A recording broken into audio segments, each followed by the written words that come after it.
Hi, and welcome to this edition to Link to Logan Schools. Today we're going to be talking about the reading initiative going on in Logansport Community Schools.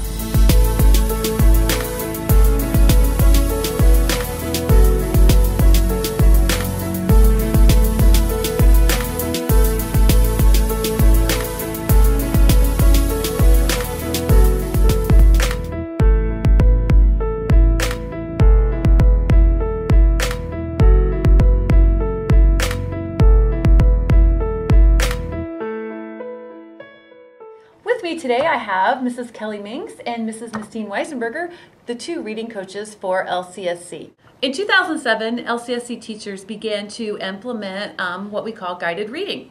And this is proven to help students who are struggling in reading clear up to students who are reading well above grade level. It helps our teachers meet the needs of all of our students and take them further, improving the skills that they have to make them better readers. What are teachers currently doing to continue guided reading to help our students be successful? In the middle schools, they're using nonfiction reading to try to improve their reading levels. They use their reading levels that is determined in the fall, and that will tell the teacher what level that each student is reading at. So then they're trying to bring in more nonfiction to improve that level. They will also use higher level thinking and questioning so that the comprehension is also brought up. Do students enjoy reading nonfiction compared to fiction, or generally why the focus on nonfiction? Generally, if a student goes to the library, they're going to pick a book that's fiction.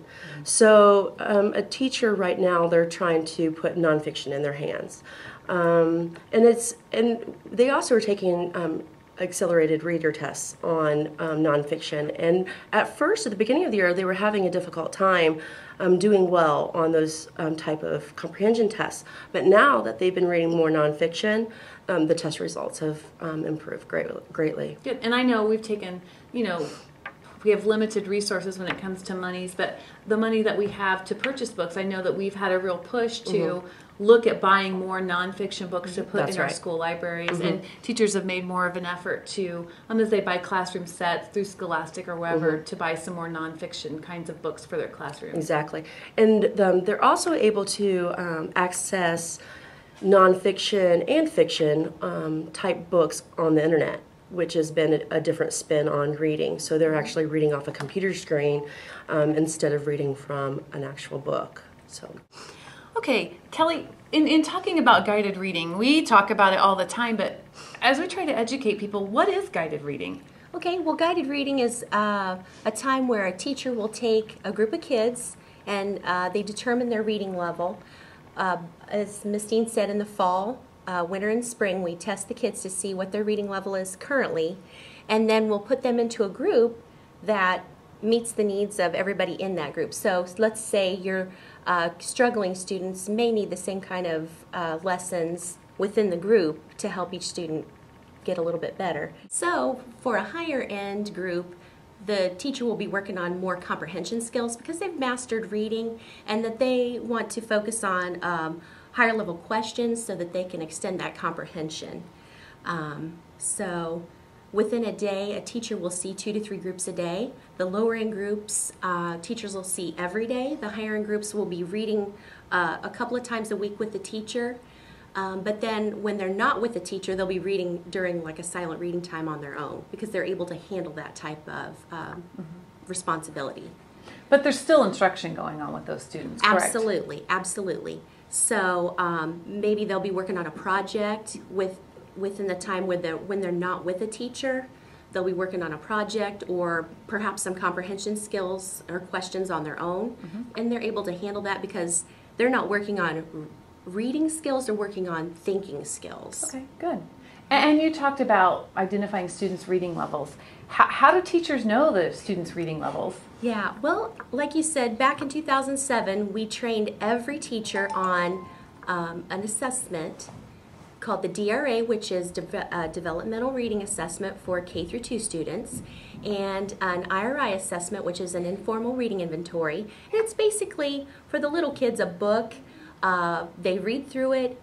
The teacher looks at how well do they read the words, and then can they answer some questions. And there's a percentage, the teachers look at for instructional level, And that would be like if they can read a passage and miss about 10 words in the passage, then they'll keep going until they can't pass any further. And then at that point where they can't pass is called the frustrational level. So they take the kids back down to that instructional level to work and figure out, okay, what are the kids missing? What are they needing work on? And then that is where those guided reading groups come in. That's the time where they can take Johnny and Susie and put them together and work on skills at that time. Very good. And would you say that our kids know their reading levels for the most part? I mean, is it something that just the teacher knows, or is it something that we talk about a lot?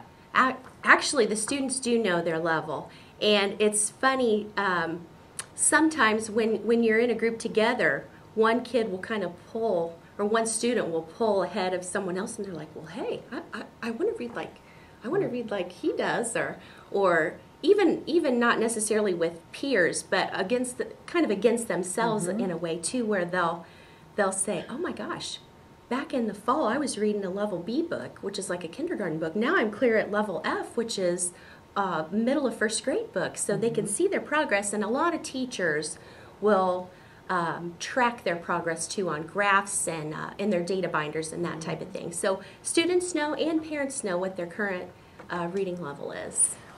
That's awesome. And you know, how does that play in? Because all of the elementary kids go to the library every week. And so how does that mesh with what they're doing in the libraries and checking out books? Are our kids just going in and picking out any book anymore, just because it looks cool, or I'm going to read this book that's maybe like 3 levels below where they should be reading? How does that work? Okay. Well, with the library, we have an assessment called Star Reading, and it does align with the other assessments that we do.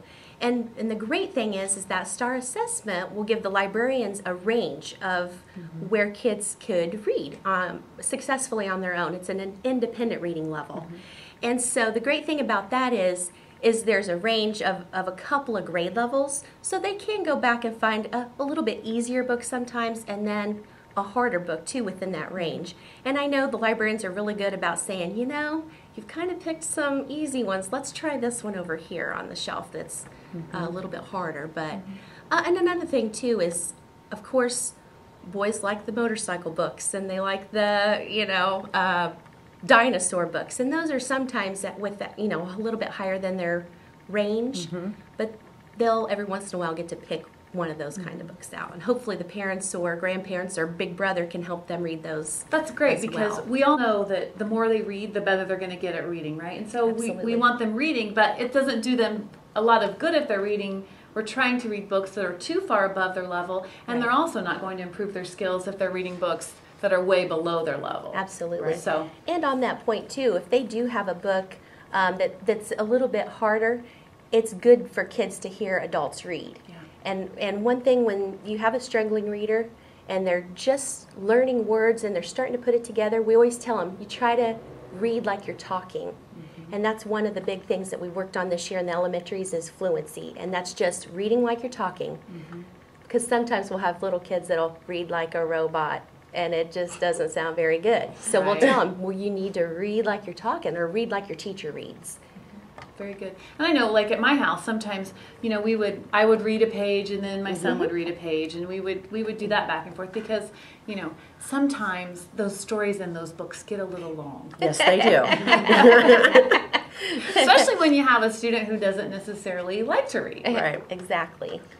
I think everybody that works in LCSC knows that our #1 goal is to have all of our students reading at or above grade level, and that's been our big push.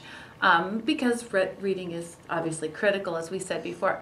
So what's been the literacy focus this year at the elementary level, Kelly? You mainly work with the elementary, so what's been going on there?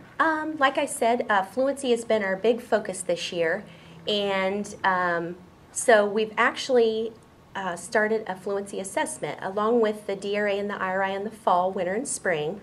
We're looking at are kids fluent, and there's actually national norms was what they call them, but little scores on are kids fluent as far as compared to kids across the country. And so the cool thing that teachers are doing now is they've pulled out a lot of those old plays that we used to do when we were kids, because plays are ways that in a group, or like during that guided reading group, they can have fun with their reading, and they can use some voices and